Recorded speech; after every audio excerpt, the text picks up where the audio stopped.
Well, good morning, Restoration Church. It is good to be here and worshiping with you. If anybody is missing Will and his his tears of emotion after a worship service, I think I may be attempting to take that over for him. It is a beautiful thing to have an earbud fall out and hear you guys worshiping this morning. So keep up that good work. It's good to be here with you this morning. So I am going through the introduction. My name is Brad Mortensen. One of my jobs is a wedding videographer. And every single time, without fail, that the maid of honor or the best man starts a toast, it always starts out with, in case any of you don't know me, I'm so-and-so and I'm the best man. I could create the world's longest montage of the awkward introductions where 99% of the people at this wedding know who you are, but everybody says it anyway. However, Restoration Church, you guys keep growing fast enough that there's plenty of faces out there that I haven't got to know yet.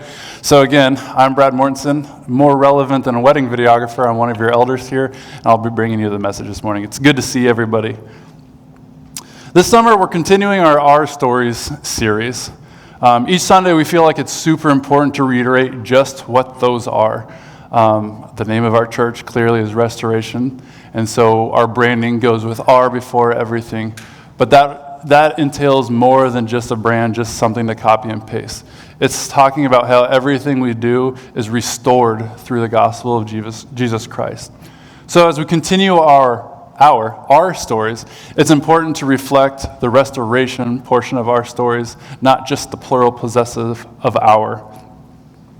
The stories and testimonies that you hear from the stage are only ever possible because of that restoration. We're coupling those stories along with the Psalms. And so today we're going to continue with that as well. And we're going to be in Psalms 18, and we'll go through verses 1 through 35 to start. So if you want to turn there ahead of time, go ahead. Last week we took a break a little bit from the typical Our Story fashion. Sean brought us the message and dove straight into Psalms. Today, we're going to do a little bit of a hybrid. Today, I'm going to be presenting my story, our story, the story of how God has worked in my life and done some restoration there. And alongside of that, we'll get into Psalms following that. So I've even got visual aids, so I'm getting better up here. So as we switch into that, I've got a timeline of Brad's life. If you're one of those people who come up and ask the pastor or teacher after service a bunch of meticulous questions, this is not the chart to do that. This is a haphazard, thrown together, make your point chart. I don't have justification for a lot of those things, but let's talk about the stars. So back in 1988, Brad was born, pretty good time to be me, brought into this life. I hadn't messed anything up real bad yet at that point. The next 2 points of interest are 1997 and 1998. Does anybody know what was going on in 1997 and 98? Fat guys aren't even here. I swear I'm not going to talk about the Broncos and the Chiefs every single Sunday and call out the fat guys, but we're continuing with that today because 1997, followed by 1998, John Albert Elway, the comeback kid himself, led Denver Broncos to back-to-back Super Bowls. So that's what the next 2 stars are. Good time to be Brad. I have a lot of sports enthusiasm in my life, if you haven't picked up on that. So then all that 4th star over there is 2013. And I would be remiss if I didn't bring up the year that I got married to my beautiful wife, Lori. She's around here, but not in service. She's back serving in kids, so you have to get to know her too. And I'm going to need all y'all's help telling her how many nice things I said about how much higher that star should have been than the rest of them. Okay, pretend like that star is higher. Moving after that is 2014.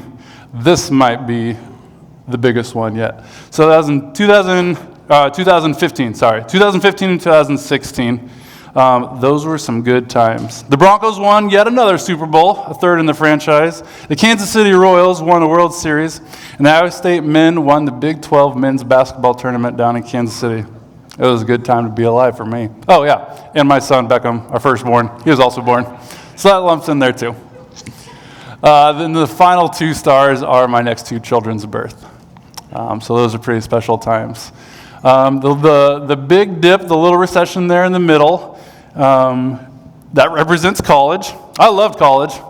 Probably plenty. And because it's a family Sunday, we'll just leave it at that. Maybe that low spot in the chart represents grade point average at times, or maybe the number of 8 a.m. classes attended by yours truly.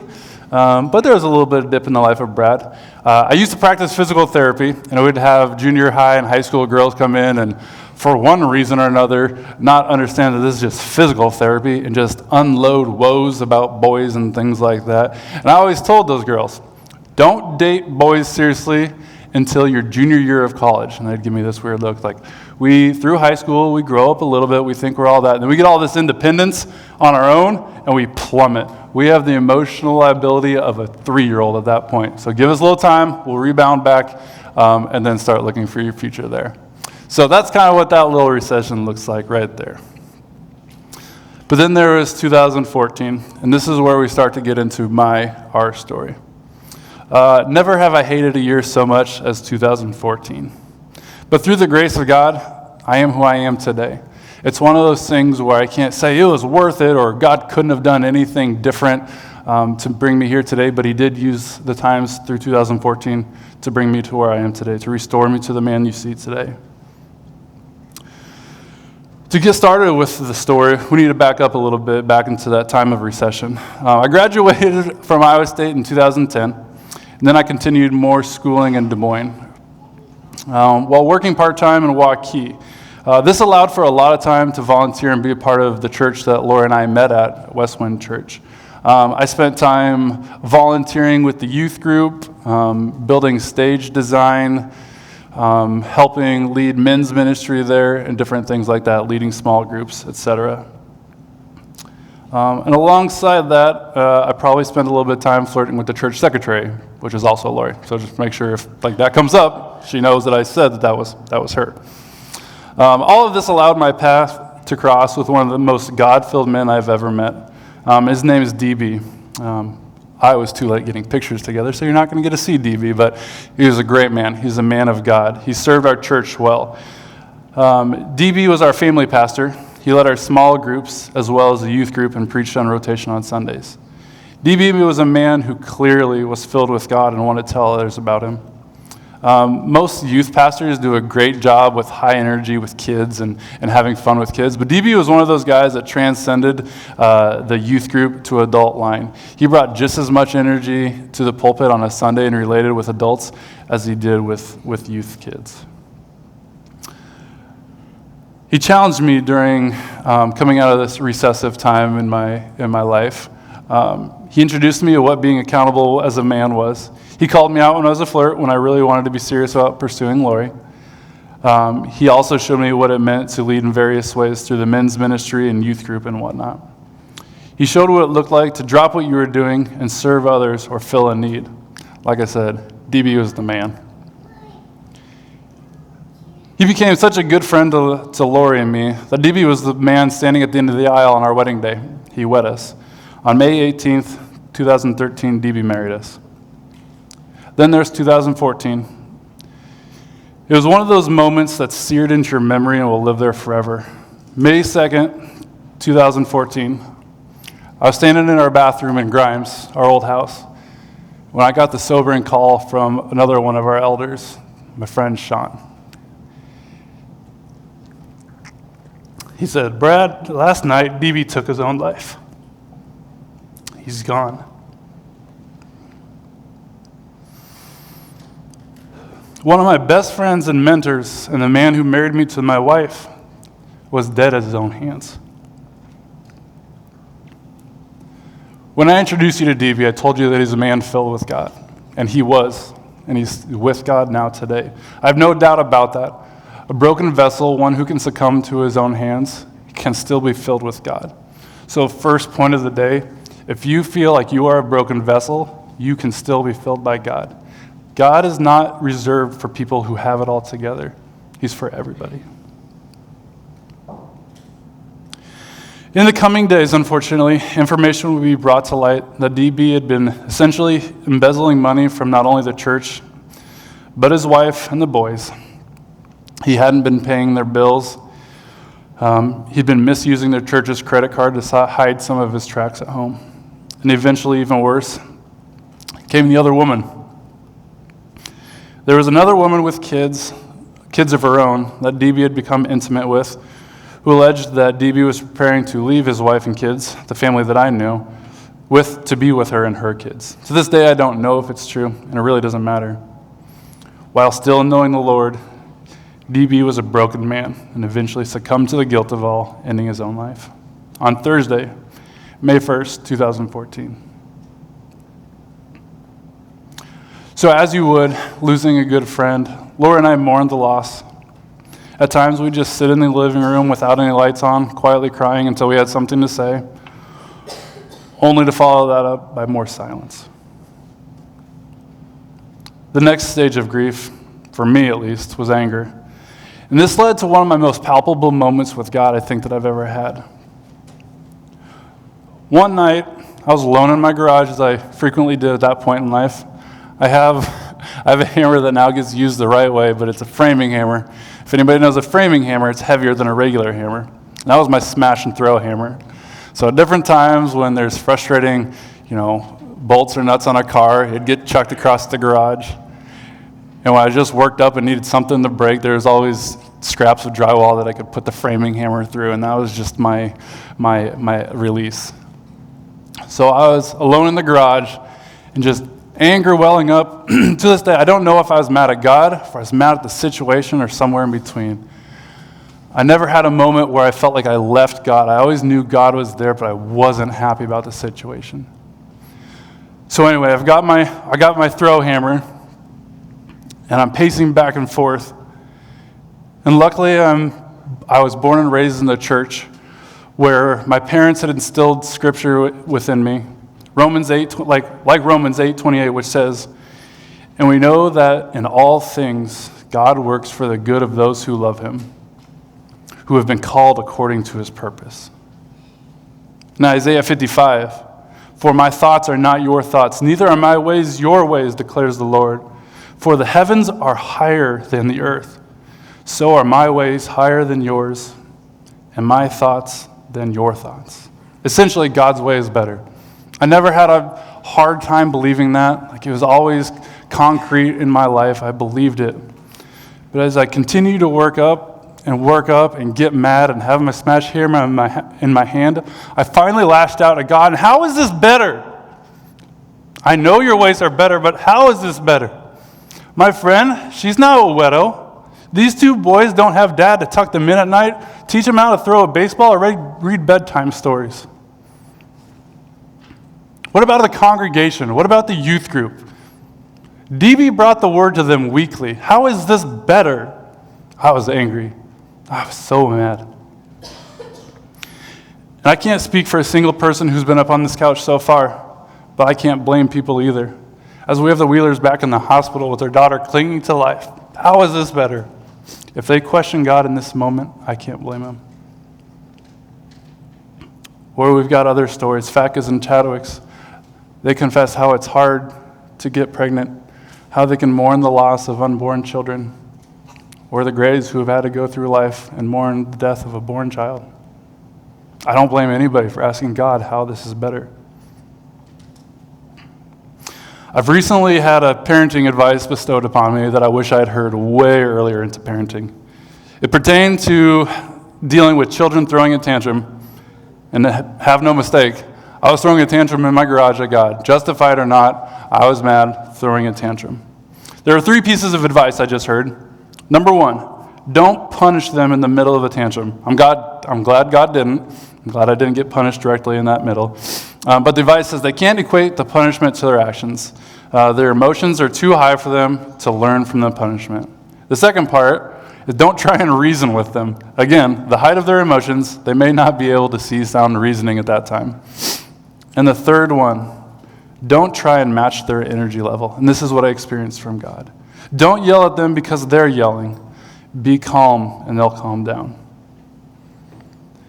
As I was in the middle of my rage with God, or at very least the situation that God allowed me to be going through at that moment, he didn't yell back at me. And this is the palpable moment. It was as though God reached down and grabbed me by the shoulders and said, "Brad, be still and know that I am God. Amen. and I am good, and I am love. And with that, everything subdued. I was calm again. I wasn't happy about the situation. I was still going through mourning. But that's lesson number 2. If we hide ourselves in God's word, if we hide ourselves in God, he will speak to us through it. If my parents hadn't brought me up to know passages, I don't think I would have recognized God telling me to be calm and just understand who he is. So now let's step into Psalms and see what David has to say around these lines. So again, we're in Psalms 18, and we're going to start with verses 1 through 6. David says, I love you, O Lord, my strength. The Lord is my rock and my fortress and my deliverer. My God, my rock, in whom I take refuge. My shield and the horn of my salvation, my stronghold. I call upon the Lord, who is worthy to be praised, and I am saved from my enemies. The cords of death encompassed me. The torrents of destruction assailed me. The cords of Sheol entangled me, and the snares of death confronted me. In my distress, I called upon the Lord. To my God, I cried for help. From his temple, he heard my voice, and my cry to him reached his ears. What I want to take away from this first part of the passage is this. God deserves our praise and adoration no matter what. We all sitting here, if we haven't made our way to the couch, we all have our stories out here. We've struggled through depression. We've struggled through addiction. We've lost a parent too soon. And the list goes on. I just don't know your stories yet. But I know you all have stories. Praising God is a must. It's one of those things that I know God commands us to do, but I think if our heart isn't in it yet, if we make our bodies do it, the heart will conform. We're called into obedience, and eventually the heart comes around. Another memory that's forever entrenched in my brain about the story around DB is the first worship song that we sang at church the Sunday following his death.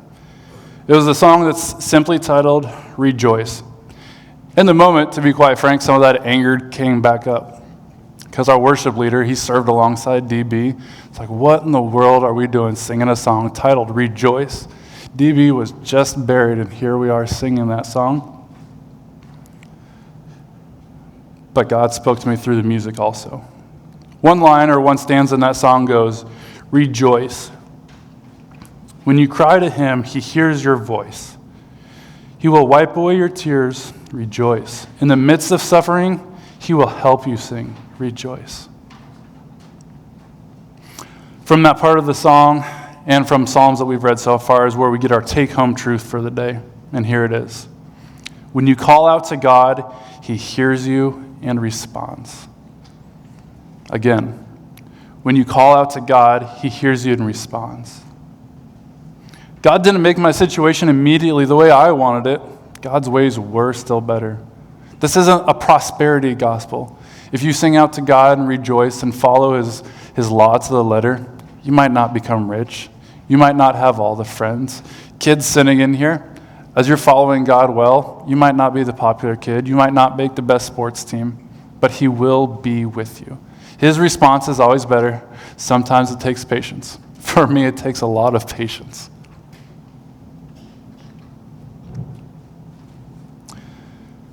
I wasn't the only one restored by DB's death. Not long after his funeral, our church had a worship night that included an open mic time of confession. In church leadership, they warn you against ever having an open microphone. The type of things that can come out that you can't manage, or the length of messages that may come from people, can be a little bit tough to corral and guide through intentionality. But for one reason or another, we went forward with it. And it was some of the biggest growing time that I've ever established or I've ever experienced within a church. In that moment, we had men and women come to the microphone and talk about their irresponsibility with money, their gambling addictions, things that they'd hidden from a spouse. We'd had other people come forward and admit to addiction to inappropriate internet use, we'll say, on a family Sunday. Readily available for the entire church to hear. They confess to that. And then finally, I have another friend who I still talk to this day that I'm convinced is only still married to his wife because of that night. It had come up prior, so this isn't the first time, so he had intimately confessed to his wife, but then in front of the whole church, that he had been unfaithful while on work. He admitted that to the whole church before they were through the storm. They're in the midst of it. Like they are in the drag out fight of it in that moment, and he still admitted to it in front of the whole church. Confession is a powerful thing.